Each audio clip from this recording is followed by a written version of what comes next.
Hey, it's Ken Gagne with YouTube channel Gamebits here to play the year 2012 in Unpacking.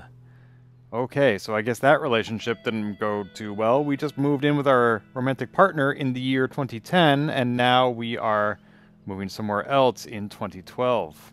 And that looks like a twin bed, so we are not sharing this space. This actually looks very similar in layout to rooms we've been in before. Let's see what else we got here. We got a bedroom and a bathroom. And that's it. Those are the only rooms that we can move into. We've not seen this bathroom before, so this actually is a new place. We are not moving somewhere we've been before. But that cabinet right there, that looks like the cabinet from our very first room ever, way back in 1997. So maybe we took that furniture with us. Maybe that was not provided as part of the place we were staying. So we can't unpack into the kitchen or into the living room or the other bathroom or the laundry room. This is an odd arrangement. Can we pick up, we can move stuff that's already there, which is great. Okay, lava lamp. Gotta love the lava lamp. Even I have a lava lamp. Ooh, are those ties? Well, let's get started. We have our trusty D20. Can't go anywhere without that. Little action figure. Move the clock a little bit closer to the bed so we can shut it off. That looks like a Game Boy or a cell phone. We've had that before, and I still don't quite know what it is. Ah, books. Oh, these cabinets. They already have things in them. And there are already books up here. Why is there so much stuff already unpacked? It almost feels like, am I moving home?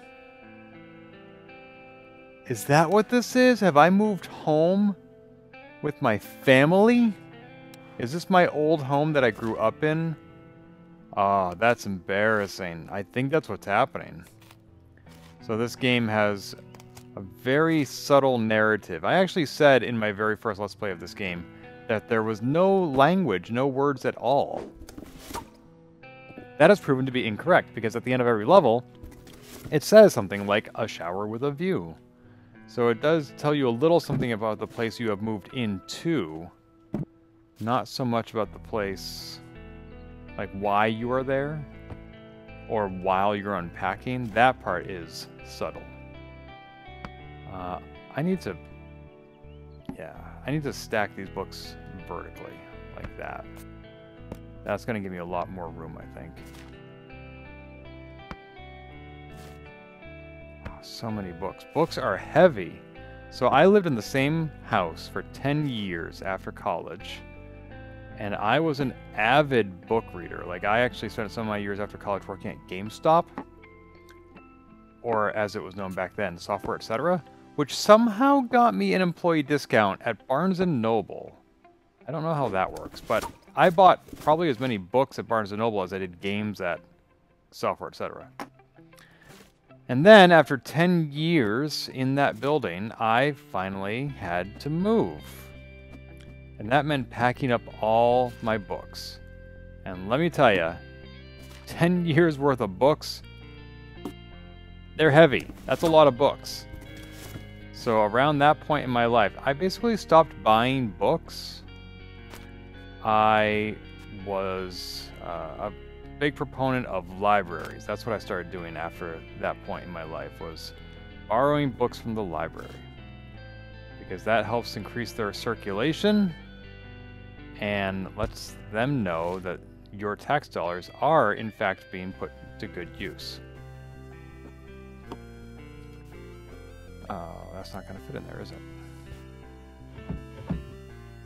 Tamagotchi is still there. Is this my first room? Why is this so familiar? That goes on the wall. And now I'm a digital nomad. I travel the world, and I actually did have a hack I was using to get a library card in every town I moved to.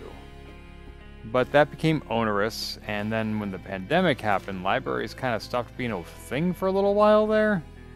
So I stopped that hack, and I don't use hack in a negative sense. I was not like cheating anybody.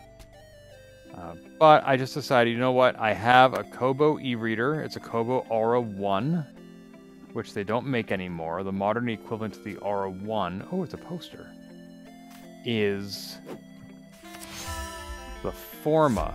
If you want something like my Kobo that they don't make anymore, you get a Forma. The Clara, which is a great name for a cat, is way much smaller than what I have. It has like a 6-inch screen, and I'm more accustomed to an 8-inch screen. You gotta get rid of these books.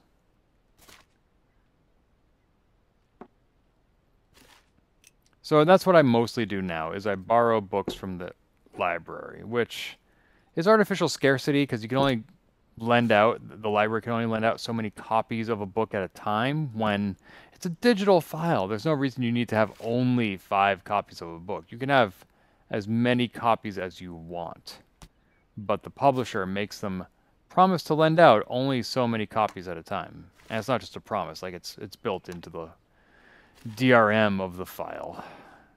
But I don't know if I'm supporting the system or the man by getting books on e-books from the library, but it's what works best for me right now. I wonder if that's the same stuffed animal. It used to be a different color because it looks darker. And also the light in the window, I was looking back at some of the videos I'd already done on this channel, and the light actually changes as you continue and play the game. Like, you're unpacking over the course of a day. That's a level of subtlety I did not consciously recognize when I was playing the game. So that was kind of neat to discover. Okay, if I am moving back in with my parents, they have not left me a shelf just for me, which is kind of annoying. Thanks, Mom and Dad. Or it could be Mom and Mom, or Dad and Dad, or some other combination. Let's see. But so far, this game has had some stereotypical tropes as far as gender roles go, like what things a woman would have versus what things a man would have. That is not a garlic press, by the way. It's a curling iron. That's a lesson I had to learn only once. Let's see, can I just tighten this up a little bit? Sure can. Boom. Close that. Are those trash cans or trash bags? Probably.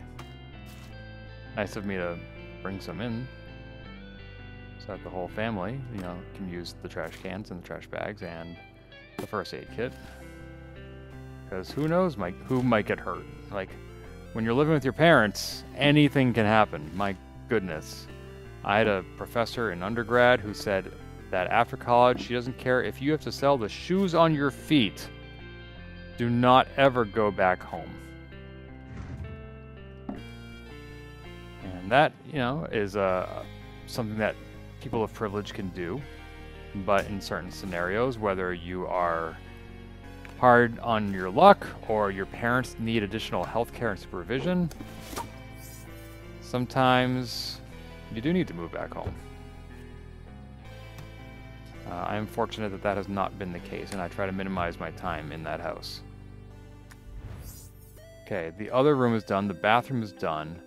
These things need to be put somewhere else. So those... This needs to be put somewhere else? Why? Oh, is that my ex-boyfriend? Yeah, see, I don't want his face in my face. I'm guessing the tapes. I think that's what those are, is tapes. I think they need to be near the tape deck. So let's try that. Whoops. Haha. Nope. Yep. That's happy. Boom. Now there are like unlockables in this game. Certain accomplishments you can achieve by putting certain things in the right place. Like when I rolled out that puppy poster. So who knows? There may be something I missed in that very short level. But I am pretty happy with what I've done here. And I can continue to move things if I want. But I don't want. I'm ready to move on to the next level and see what's past 2012. So let's see. Let's take a little picture. I got a Thanksgiving turkey. And what is the little motto that's going to go in this? This room used to feel bigger, so it is my old room. I did move back home. Should have sold the shoes on my feet. But since I didn't, I will instead invite you to continue watching YouTube channel Gamebits as I play Unpacking on the Nintendo Switch. Thanks for watching.